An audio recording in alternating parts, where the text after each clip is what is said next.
Further clarification lang, binabasa ko po yung Anti-Money Laundering Act. Wala naman pong kaduda-duda nun eh. Either covered or suspicious. Pag covered, may threshold. Maski hindi suspicious, kailangan report kung above the threshold amount, which is 500. Wala po sa batas yung kaduda-duda eh. Either it's suspicious or covered. Yes. Transaction.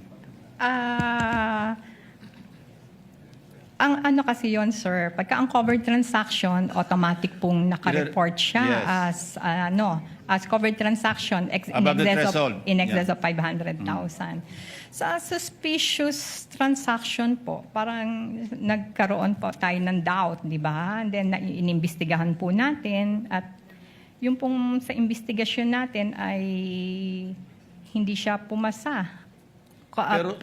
Suspicious pa rin po siya. So that's when kami magre-report as suspicious transaction.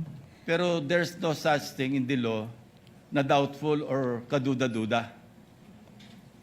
Unusual. It's just covered or suspicious. Suspicious. So parang nagduda ka and inimbestigahan. Walang middle layer, ibig sabihin. Yes.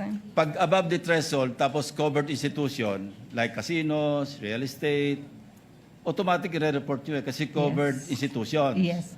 Ngayon, ordinary depositor, pumunta sa bangko, nag-deposit o nag-withdraw ng more than 500, that's above the threshold, it becomes a covered transaction. Yes, sir. So wala akong kaduda-duda. Yes, sir. Suspicious lang. Wala yung middle. It's either you categorize it into covered or suspicious. Wag na ho tayo mag-usap ng kaduda-duda. Or unusual pala, sorry. Wag na natin pag-usapan yung unusual. Either kaduda-duda lang or covered. Yes, sir. Oh, thank you. Senator Judge Villanueva for his second round. Yes, no, Mr. President, just a short interjection. I was looking at the BSP circular number 1215. And in this circular of the Bangko Sentral ng Pilipinas, it says here, a transaction is considered unusual when it shows patterns that are inconsistent with the account owner's usual behavior, is not commensurate with the known business or financial capacity of the account owner, or deviates from the account owner's profile. So, naintindihan niyo po ito when you say unusual, di po ba? Pumapasok po dito sa BSP circular.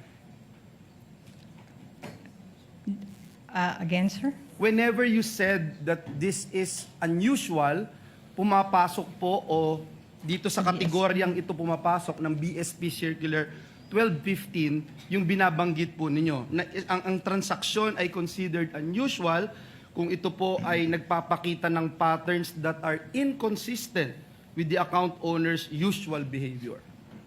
So kaya po siya unusual, sir? Yun nga po, kaya tinatanong ko po kayo, Yes, whenever sir. you say this, na it's unusual, dahil pumapasok po siya sa kategoryang ito. Yes, sir. Salamat po, Ginoong Pangulo. Senator Judge Lacson is recognized. Medyo na-confuse lang ako kanina. I did not mean kaduda-duda, but yung unusual na sinasabi kong wala. Yes. Thank you.